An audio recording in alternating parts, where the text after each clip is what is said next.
تو میں prime minister صاحب سے کہوں گا کہ انہیں کہ صحیح بخاری جو پڑھاتے ہو نا تم، اس میں یہ 2 حدیثیں تمہارے منہ کے اوپر نا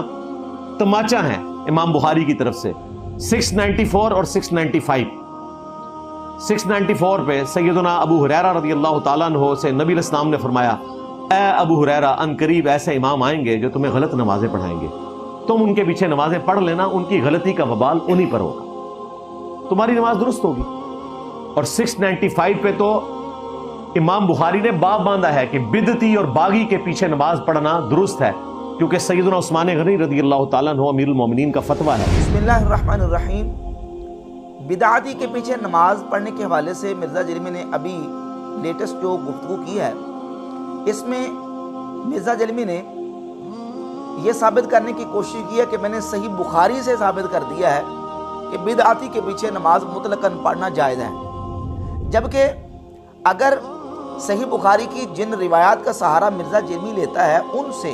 مطلقاً بدعتی اور گمراہ اور کفریہ عقائد رکھنے والے، بدعت مکفرہ ہو یا مفسقہ ہو، ان کے قائلین کے پیچھے نماز پڑھنا درست ثابت ہوتا تو امام بخاری رحمۃ اللہ خود یہ موقف اختیار کرتے۔ امام بخاری ان احادیث کی بنیاد پہ خود فتویٰ دیتے کہ یہ بالکل نماز ہر ایک کے پیچھے ہو سکتی ہے اور نماز پڑھنا ان کے پیچھے جائز ہے، چاہے اس کی بدعت مکفرہ ہو یا بدعت مفسقہ ہو۔ جبکہ امام بخاری رحمۃ اللہ تعالی علیہ نے جب ان لوگوں کے پیچھے نماز پڑھنے کا مسئلہ بیان کیا تو یہ ان کی کتاب ہے خلق و افعال العباد، صفحہ نمبر 11 پہ رقم 40 پر امام بخاری رحمۃ اللہ تعالی علیہ لکھتے ہیں، ما ابالی صلیت خلف الجہمی الرافضی ام صلیت خلف الیہود والنصارى،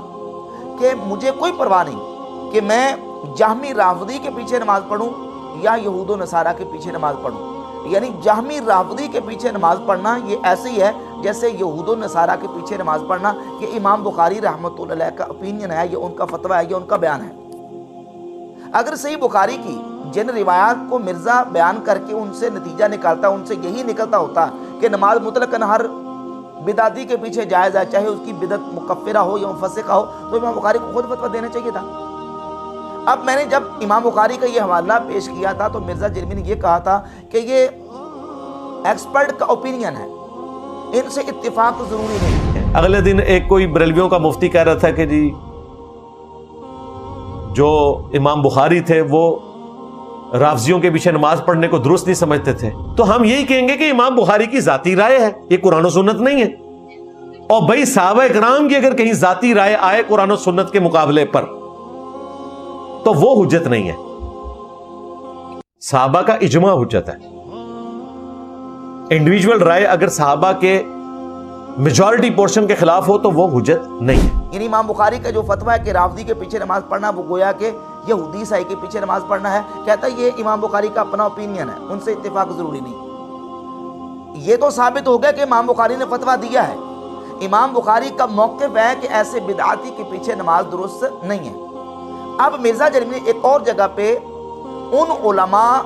اور ان اکابر اور ان فقہا محدثین کے بارے میں یہ زبان استعمال کی ہے کہ جو بدعاتی کے پیچھے نماز پڑھنے کو ناجائز قرار دیتے ہیں، ان کے بارے میں کہا کہ پہلے آپ ان پہ لعنت بھیجیں جو کہتے رہے کہ بدعتی کے پیچھے نماز جائز نہیں، یا یہ مانے کہ وہ کم علم تھے، 2 نمبر تھے، وہ جاہل تھے۔ کیونکہ آپ کے بڑوں نے تو آپ کو 2 نمبری سکھائی تھی اور آپ کو کہا تھا کہ بدعتی کے پیچھے نماز نہیں ہوتی ہے۔ حضرت عثمان کا فتویٰ ہم نے نکال کے ایٹ لیسٹ آپ کے بڑوں کا 2 نمبر ہونا یا کم علم ہونا یا جاہل ہونا ثابت کر دیا۔ اب آپ آئے اہل علم کے پاس تو اہل علم نے آپ کو یہ پہلی بات بتا دی کہ اہل بدعت کے پیچھے نماز پڑھنا درست ہے۔ اب مرزا جرمی کے بیان کے مطابق نعوذ باللہ یہ بیان اور یہ مرزا جرمی کی سٹیٹمنٹ کس کے خلاف جا رہی ہے؟ امام بخاری کے خلاف، اور امت کے وہ ائمہ جنہوں نے یہ فتویٰ دیا ہے کہ ایسے بدعاتی کے پیچھے نماز جائز نہیں، مرزا جرمی کا یہ بیان ان کے خلاف جا رہا ہے۔ اور اگلی بات یہ ہے کہ مرزا جرمی نے خود بھی ایک جگہ پہ مسئلہ بیان کرتے ہوئے یہ کہا کہ جو چشتی رسول اللہ کا دفاع کرتے ہیں وہ بالکل دائرہ اسلام سے خارج ہیں، ان کو چندہ دینا بھی حرام ہے، ان کے پیچھے نماز بھی درست نہیں ہے۔ خود اپنی زبان سے اس بات کا اقرار کیا۔ لیکن ان کے ماننے والے اگر اس کو پرنٹ کرتے ہیں، اس کا دفاع کرتے ہیں، تو یقیناً ڈنکے کی چوٹ پہ ایسے لوگوں کو چندہ دینا بھی حرام ہے، ان کے پیچھے نماز بھی آپ کی درست نہیں ہوگی، ظاہر ہے وہ تو کافر ہو گیا نا۔ ان کے پیچھے نماز بھی آپ کی درست نہیں ہوگی، ظاہر ہے وہ تو کافر ہو گیا نا۔ تو اس کا مطلب یہ نکلا کہ جس کی بدعت وہ بدعت مکفرہ ہے،